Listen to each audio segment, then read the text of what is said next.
भाजपा का संविधान हत्या दिवस कार्यक्रम हंगामे की चढ़ा भेंट। 25 जून को भाजपा ने टोंक में आपातकाल को संविधान हत्या दिवस के रूप में मनाया। कार्यक्रम में मंत्री अविनाश गहलोत, देव नारायण बोर्ड अध्यक्ष ओम प्रकाश बढ़ाना समेत कई नेता मौजूद रहे। मंत्री गहलोत ने कहा, आपातकाल लोकतंत्र का काला अध्याय था, इससे देश कभी मुक्त नहीं हो सकता। लेकिन कार्यक्रम में हुआ विवाद। भाजपा की दो गुटों में जमकर विवाद और नारेबाजी, हाथापाई की नौबत तक आ गई। कोतवाली पुलिस ने मौके पर पहुंचकर मामला संभाला। इस दौरान मीसाबंदियों का सम्मान समारोह भी आयोजित किया गया। विरोध जताने वालों में जितेंद्र गुर्जर और धर्मराज गुर्जर ने कार्यक्रम में अनदेखी का आरोप लगाया। क्या है पूरा मामला, ये जानते हैं। टोंक से संवाददाता नासिर खान की रिपोर्ट। और जिस प्रकार से उन्होंने आपातकाल लगाया, उन्होंने प्रतिपक्ष के नेताओं को गिरफ्तारियां करी, राष्ट्रीय संघ पे उन्होंने बैन किया, पत्रकार मीडिया बंधु पर सेंसरशिप का बिठाई। इस प्रकार से उन्होंने पूरे देश में आपातकाल की जो घोषणा की, उसको लेकर के भारतीय जनता पार्टी पूरे देश भर में आज 25 जून को इस काले दिवस के रूप में हम मनाया है। हमारे यहाँ पर उस लोकतंत्र की सुरक्षा रक्षा के लिए जितने हमारे बंधु थे, वो हमारे स्वतंत्रता सेनानी हैं लोकतंत्र के। आज लगभग 50 के लगभग हमारे ऐसे सेनानियों का, प्रजातंत्र लोकतंत्र के सेनानियों का स्वागत सम्मान किया है। आज इस कार्यक्रम में हमारे टोंक में हमारे मुख्य वक्ता के रूप में सामाजिक न्याय अधिकारिता मंत्री अविनाश जी गहलोत, हमारी पार्टी के सभी विधायक, हमारे जिला प्रमुख जी, हमारे संगठन के सभी पदाधिकारी और सभी पार्टी के वरिष्ठ कार्यकर्ता यहाँ पधारे हैं। और आज ही हम लोग सभी वरिष्ठ कार्यकर्ताओं को लेकर के अभी यहाँ से गिरिराज जी महाराज की यात्रा के लिए हम लगभग 250 कार्यकर्ता, वरिष्ठ कार्यकर्ता रवाना हो रहे हैं। कल हम वहाँ परिक्रमा लगाएंगे, हमारे देश की सुरक्षा रक्षा के लिए, हमारे किसानों की भलाई के लिए, युवाओं की भलाई के लिए, हमारे टोंक के विकास के लिए वहाँ भगवान से प्रार्थना करेंगे। इस प्रकार आज भारतीय जनता पार्टी बड़ा परिवार है और बड़ा परिवार है, छोटी मोटी बातें चलती रहती है। हम सब बैठ के उनसे चर्चा करेंगे, कोई विषय है तो उनकी बात सुनेंगे, ऐसा कुछ नहीं है। जय भारत, जय भारत, जय भारत। पता है कि पिछले 1.5 साल में माननीय मुख्यमंत्री के नेतृत्व में लगातार ऐतिहासिक काम हुए, इसीलिए कांग्रेस के मन में कहीं न कहीं दर्द है। कांग्रेस के मन में जो दर्द है उसको वो लोग अपने बयान के माध्यम से इज़हार करते हैं, लेकिन जनता बड़ी सावचेत है। जनता बीजेपी के साथ राजस्थान में बजरी खनन नहीं रुक रहा, लगातार माफिया जो है वो पनप रहा है। टोंक की बनास नदी से बजरी जयपुर और दिल्ली तक जारी को रोकने वाला नहीं है। देखिए, पिछले कांग्रेस सरकार की वर्तमान सरकार की तुलना करें तो बहुत हद तक कानून व्यवस्था के मामले में सरकार ने नियंत्रण किया है। चाहे वो अवैध बजरी का मामला हो, चाहे कानून व्यवस्था की हो, लूट डकैती हत्या के जितने भी प्रकरण हैं, पिछले 1.5 साल में 10% से जो घटत है वो अपराध के अंदर हुई है। ये राजस्थान सरकार की बेहतरीन कानून व्यवस्था की बात है। लेकिन फिर भी समय के साथ में इस पर और अंकुश लगाने की आवश्यकता है। और जो अवैध गतिविधियां हैं, कहीं न कहीं जनता को भी जागरूक होने की आवश्यकता है। जनता को भी सरकार, शासन, प्रशासन के साथ मिलकर के इसको अपनी जिम्मेदारी मानते हुए सरकार का सहयोग करना होगा, तब जाकर हम संपूर्ण रूप से अवैध गतिविधियों उस पर रोक लगा। किसान बिजली मांगते हैं, अफसर भजनलाल सरकार के अफसर कहते हैं कांग्रेस का ट्वीट चल रहा है सरकार। देखिए, ऐसा नहीं है, अभी बिजली के मामले में कोई ज़्यादा विशेष परेशानी नहीं है। लेकिन गर्मी ज़्यादा होने के कारण जब डिमांड बढ़ती है, थोड़ी मुश्किलें आती है। लेकिन फिर भी अपेक्षाकृत हम लोगों ने देखा होगा पिछले कई महीनों से हमारी सरकार ने हमारे विद्युत उत्पादन है उस पर बहुत बेहतरीन काम किया है। और हमारी सरकार के मुख्यमंत्री का विशेष प्रयास है कि 2027 से पहले हम लोग किसानों को दिन में बिजली देने का काम करेंगे, जो लगभग 6 से 8 घंटे होगी।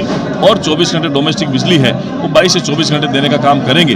बिजली के मामले में लगातार अच्छा काम हमारी भजनलाल शर्मा जी की सरकार कर रही है और आने वाले समय में और भी अच्छा काम करके बिजली के मामले में राजस्थान को आत्मनिर्भर हम लोग बनाने वाले हैं। लोकतंत्र की हत्या नहीं हो, कोई भी राजनीतिक दल जो सत्ता में रहे, जो शासन में रहे, वो लोकतंत्र को तार-तार करने का काम नहीं करे। 25 जून 1975 की वो काली रात जब देश में आपातकाल लगाया गया, इमरजेंसी लगाई गई, ये विभिन्न दलों की जो सरकार उस समय थी कांग्रेस के नेतृत्व में, जब माननीय इलाहाबाद उच्च न्यायालय ने फैसला दिया, चुनावों को गलत माना गया, चुनाव का जो निर्णय था उसको ख़त्म कर दिया गया। उसके बाद में अपने प्रधानमंत्री पद को बचाने के लिए कांग्रेस ने लोकतंत्र का गला घोटा और आपातकाल लगाया गया। 21 महीने के लंबे अंतराल के बाद जब फिर से चुनाव हुए तब जनता पार्टी की सरकार बनी और इंदिरा गांधी जी को कांग्रेस को मुंह की खानी पड़ी। निश्चित ही देश की जनता के मन में कहीं न कहीं वो डर था कि जब चुनी हुई सरकार को बर्खास्त करना, ये कांग्रेस की फितर रही थी, लोकतंत्र को खत्म करने का पिछले लगातार कई वर्षों में ये प्रयास रहा है। तो आज इस दिवस के माध्यम से हम ये संदेश देना चाहते हैं, मैसेज देना चाहते हैं कि हमारे देश का लोकतंत्र जो मजबूत रहे, इसको कोई कमज़ोर करने का प्रयास भी करता है तो देश की जनता उसके विरोध में खड़े होकर के अपनी लोकतंत्र की आवाज़ उठाएगी। निश्चित ही ये काला अध्याय जो है देश के लोकतंत्र पर एक कलंक के रूप में माना जाता है। आज की 50 वर्ष पूर्ण होने के उपलक्ष्य में टोंक के अंदर भी कार्यक्रम आयोजित हुआ है। निश्चित ही आने वाले समय हम सब लोग मिलकर के लोकतंत्र की मजबूती के लिए काम करेंगे और हम सब लोग कानून को सबसे बड़ा मानते हुए, न्यायपालिका को मानते हुए हम लोग इस देश को आगे बढ़ाने का संकल्प लेंगे। छत्तीसगढ़ में पायलट को लेकर एक ट्वीट चला बीजेपी का, वो राजस्थान तक बवाल मचाए हुए है, किस तरह देख रहे हैं उसको? देखिए, कांग्रेस के कोई भी नेता हो, कांग्रेस के कोई भी कार्यकर्ता हो, उनकी मंशा लगातार देश को कमज़ोर करने की रही है।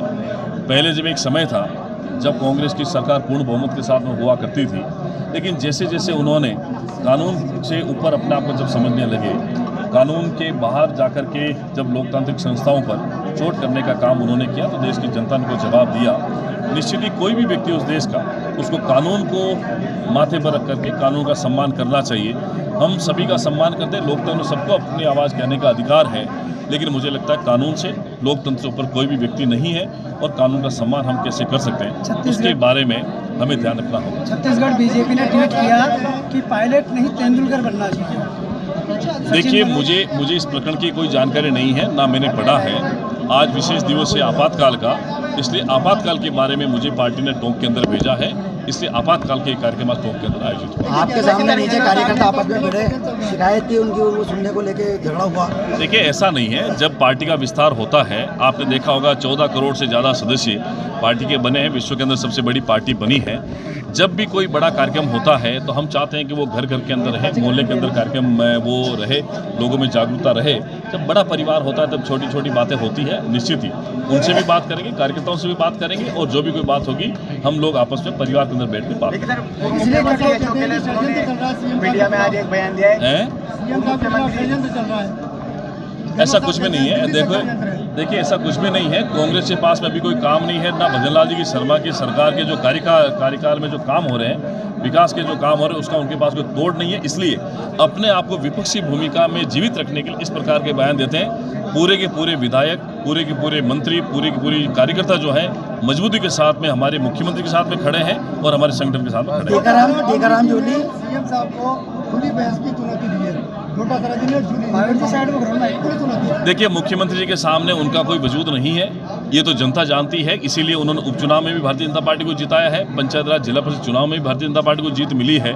और मैं एक बात स्पष्ट कह सकता हूं कि एक बार बीजेपी, एक बार कांग्रेस की परंपरा को खत्म करके हर बार आने वाले समय में बीजेपी राजस्थान की सत्ता में होगी, क्योंकि कार्यकर्ता मजबूत हैं और जनता के साथ मिलकर के जनता का विश्वास जीत करके हम लोग आगे बढ़ेंगे। भजन लाल सरकार